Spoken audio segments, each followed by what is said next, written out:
The sun sank low over the horizon, painting the sky in strokes of orange and crimson as the village of Njoro prepared for evening. Smoke curled upward from small clay stoves, where women roasted maize and stirred pots of spice beans.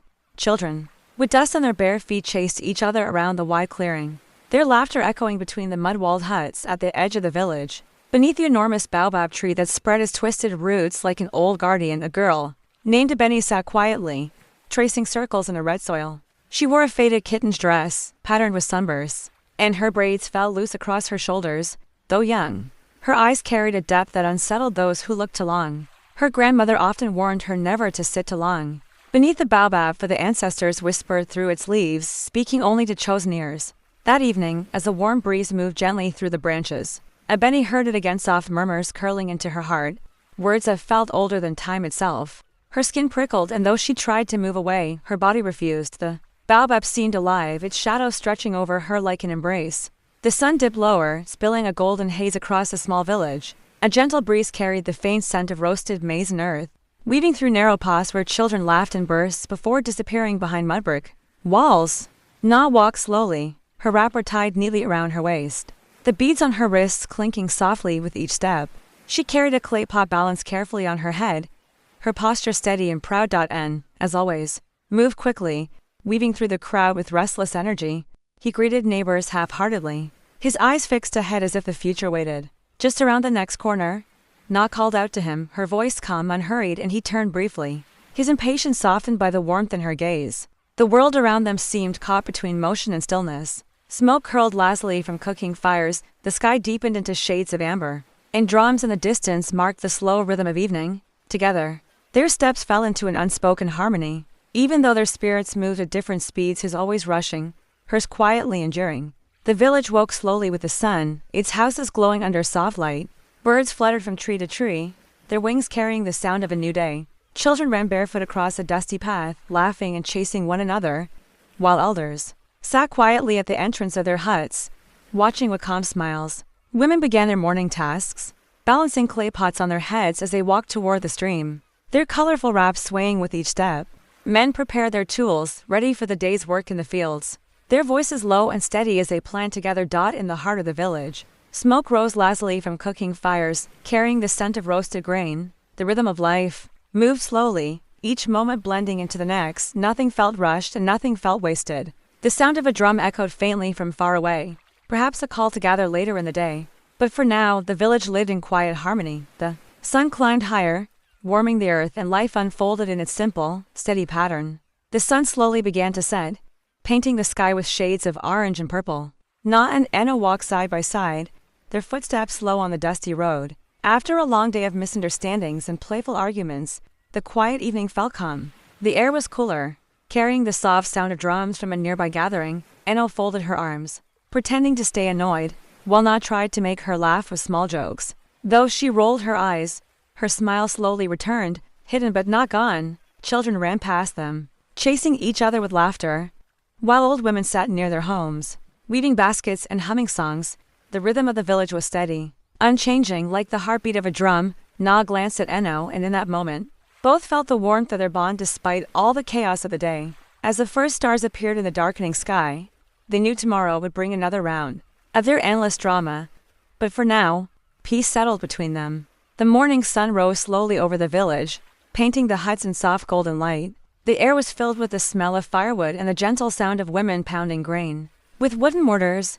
Children ran barefoot across the dusty paths, their laughter echoing between the mud walls. In the center of the village, elders sat under the great baobab tree, their wise eyes watching everything with calm patience. Ao, still carrying the dreams from the previous night, walked toward the stream with a clay pot balanced carefully on her head. The cool water shimmered as birds dipped low to drink. She hummed softly, her voice mixing with the buzzing of insects and the rustle of leaves. Far away, a faint sound of drums reached her ears. It was unusual so early in the day. She paused, listening, her heart beating a little faster.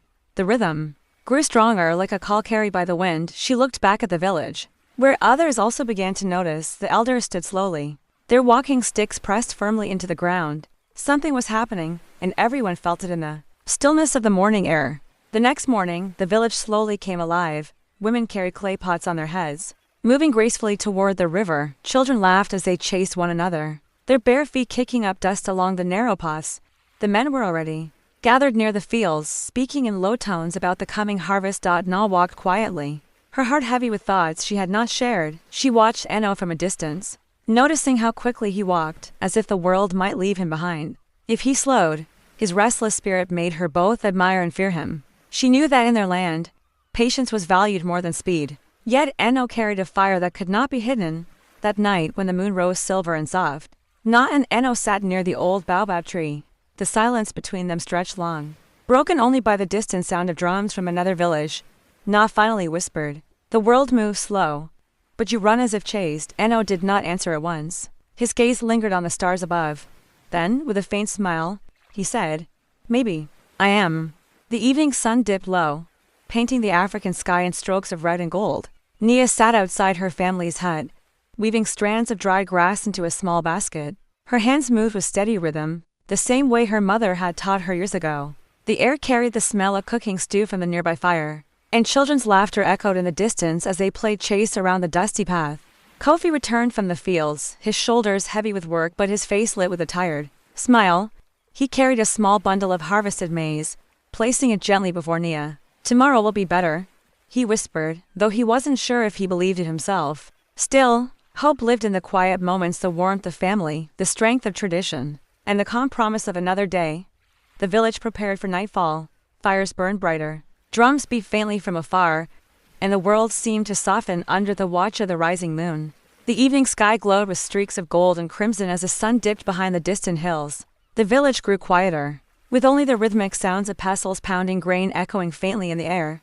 Children, now tired from their play, huddled close to the fires where their mothers stirred simmering pots of stew.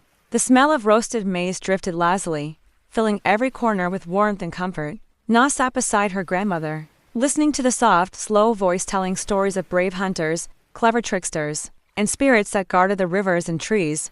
Eno, restless as always, tried to interrupt, but soon he too grew still, drawn into the rhythm of the tale. Fireflies began to flicker around them, tiny dots of light against the deepening night, as if the stars themselves had fallen close to the earth.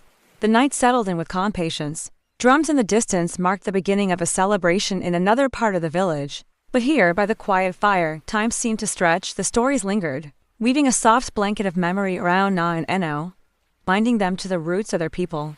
The next morning, Amina woke up to the smell of smoke and the sound of drums echoing in the distance. The village was alive with activity, for today was the day of the great gathering.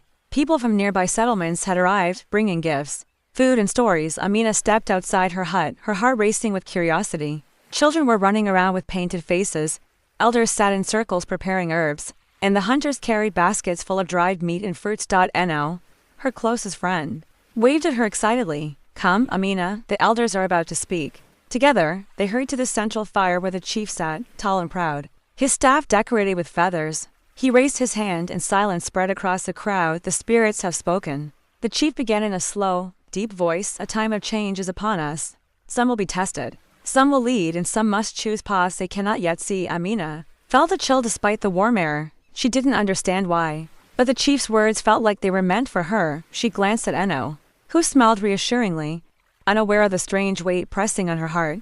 Nia's cousin, who had been watching the drama from the corner, decided to step in. He was older, calmer, and always acted like the family referee. "Both of you need to sit down," he said, his tone carrying the weight of authority. Eno folded her arms, glaring at Na, while Na kept pacing the room like a restless lion. "Why is it always me who has to calm down?" Na finally blurted out, pointing a finger at Eno. "She throws words like knives, and I'm just supposed to swallow them." Eno rolled her eyes and muttered, "If the shoe fits, wear it." The cousin sighed, realizing this battle wasn't going to end easily. He poured water into 2 cups and placed them on the table. "Drink, both of you, then talk, not shout." For a few moments, silence hung in the air, broken only by the sound of Nia's heavy breathing. Eno picked up her cup first, sipping slowly, her eyes still burning with unspoken words.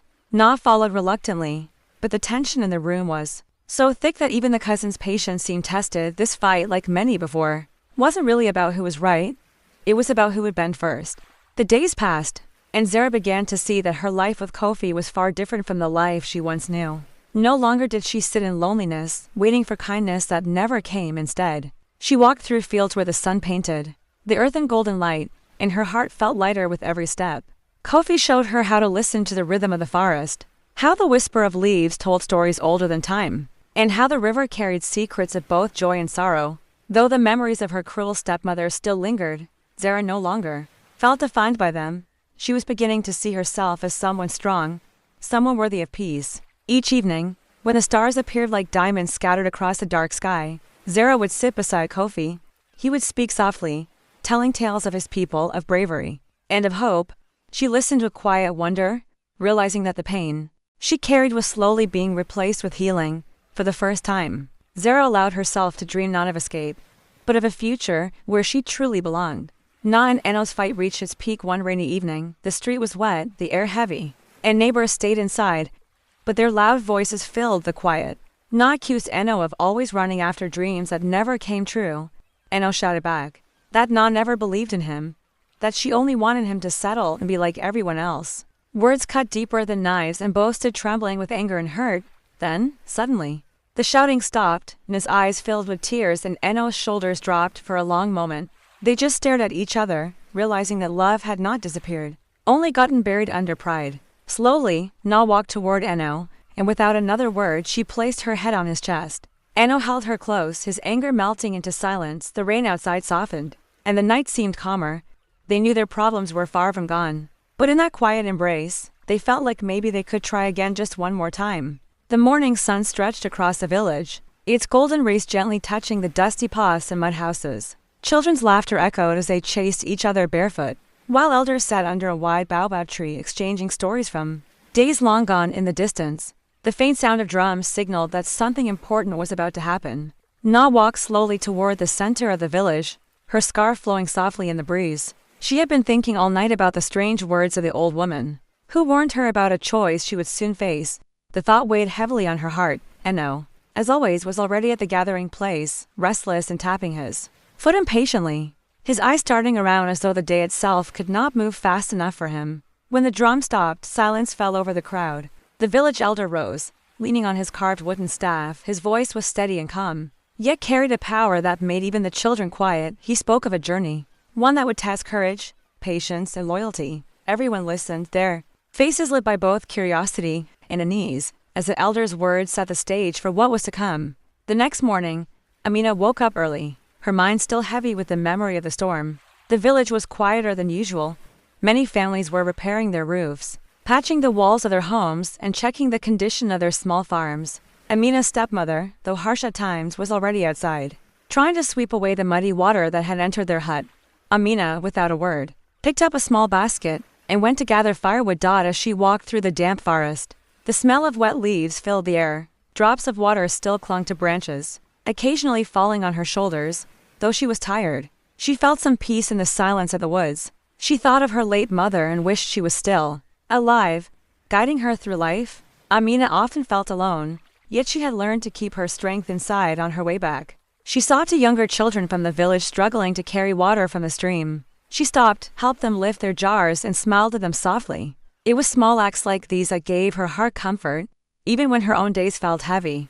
The forest was quiet, only the sound of the wind passing through the tall trees. Amina walked slowly, her feet brushing against the dry leaves on the ground. She could feel the cool air on her face, and it made her heart beat a little faster. She was far from her village now, but she did not stop. Her eyes kept moving, searching for any sign of danger. She remembered her grandmother's words, "The forest is alive and it listens." Those words stayed in her mind. Every step she took felt heavy, but she kept walking because her journey was not finished. Suddenly, she saw a small stream of water shining under the sunlight. She bent down, touched the water, and felt a strange calmness. It was as if the forest was telling her she was safe for now.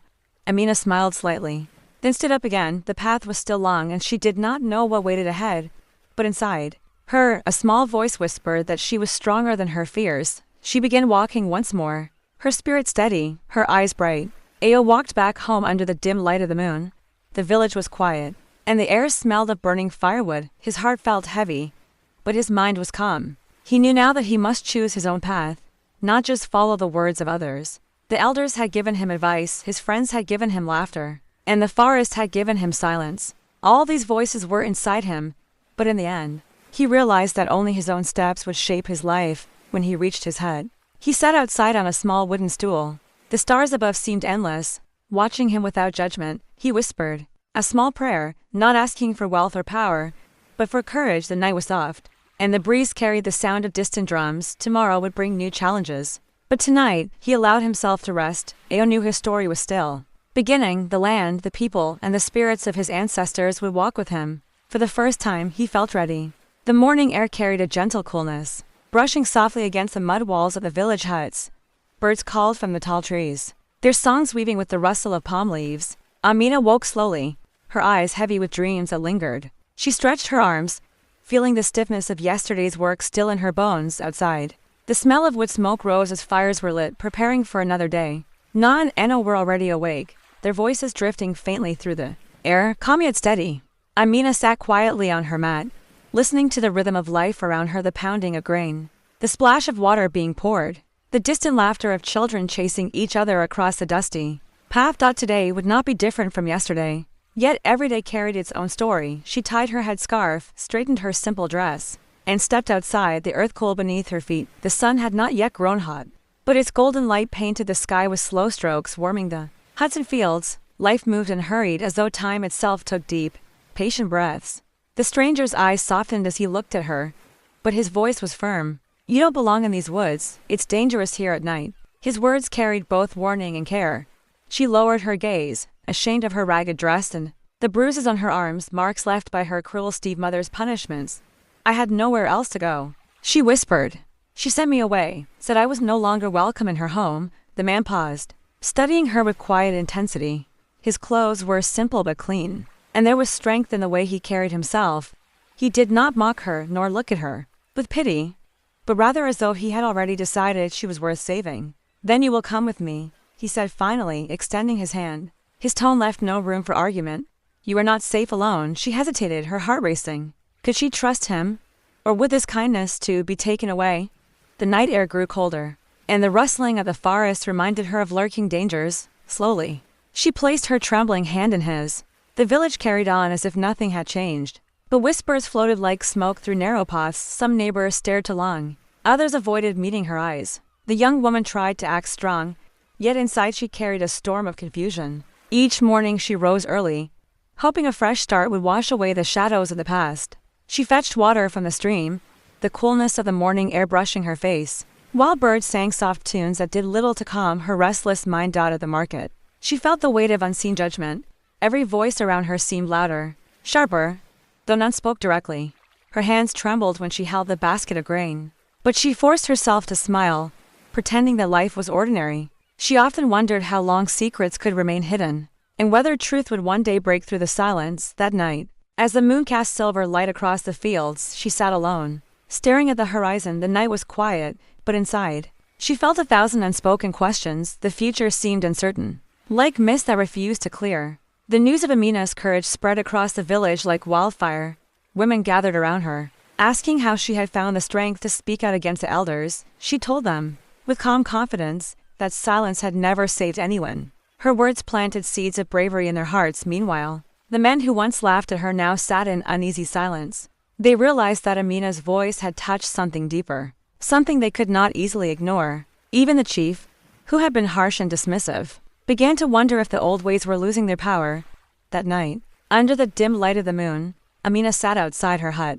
Gazing at the stars, she whispered to herself, the fight has just begun, but change is possible. Her mother, sitting beside her, gently placed a hand on her shoulder and said, you were born for this. In the distance, drums began to play, not in anger, but in celebration. For the first time in a long while, Amina felt that the future might carry hope. The news of Amina's beauty had spread far beyond her small village. Whispers of her gentle spirit and kindness reached the ears of strangers who passed through. Some came just to see her, curious about the girl who carried such grace despite the hardships she endured. Amina, however, remained humble, never thinking of herself as special. She spent her days helping the elders, fetching water, and teaching children small lessons about patience and courage. One evening, as the sun painted the sky in deep orange and purple, a traveler arrived at the village. His clothes were worn from the road and his eyes held stories untold. He had heard of Amina and wished to see if the tales were true. As he watched her from a distance, he noticed not just her beauty, but her quiet strength, the way she listened to others, the way she smiled gently even when tired. The stranger decided to stay in the village for a while, drawn not by luxury, but by the peace he felt near her presence unknowingly. A new chapter in Amina's life was beginning, one that would soon test her heart and courage in ways she had never imagined. The night grew colder and the forest was filled with strange sounds. Amina kept walking, her feet aching, but her heart strong. Every shadow around her felt alive. Every tree seemed to whisper her name. She held the small cloth her mother had given her, and it gave her courage. Suddenly, she saw a faint light ahead. At first, she thought it was a firefly, but as she moved closer, it became brighter. It looked like a lantern hanging from a branch. Amina hesitated. Was it a trap? Or was it a sign to guide her? She whispered a small prayer and stepped forward. Near the lantern, she found an old path covered with leaves. It looked forgotten, yet it seemed to lead somewhere important. Her heart raced. Maybe this was the path her mother had spoken of, the one that would lead her to the truth. With slow steps, she followed the hidden trail, unaware that something or someone was silently following her from the shadows. The village square became quiet as Na and Eno stood in front of each other once again. This time, it was not about who was faster or louder. It was about who would finally admit the truth. Na's eyes were full of fire, but her heart was soft. Inside, Eno folded his arms, looking stubborn, yet a small smile tried to escape his lips. The neighbors whispered, waiting for the next drama, because everyone knew these two could never stay apart for too long. Na took a deep breath and said, "You always think life is a race, Eno, but sometimes it is about walking slowly together." Eno laughed a little, shaking his head. "And you," he replied, "always think you can win every argument, but maybe this time we both lose and both win." The crowd chuckled, relieved to see the tension melt. Slowly, Na smiled back. For the first time in weeks, the air between them felt calm. It wasn't perfect, but it was a start. The day was coming to an end and the village was calm after all the events that had passed. Amina sat under the old tree near her home, watching the sun slowly disappear into the horizon. The air was warm and the smell of cooking fires filled the evening. Children were still running around, playing with laughter that echoed through the huts.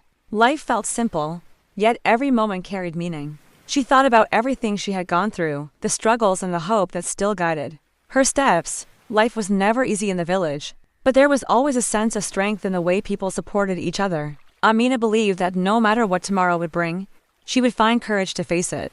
The sky turned a deep orange and soon the stars began to appear, one by one. It was a quiet reminder that the night was here to give rest, and a new day would rise again. She whispered softly to herself, "Hope never ends," and with that, she stood and walked back into her home, ready to rest, ready to dream, and ready to face what lay ahead.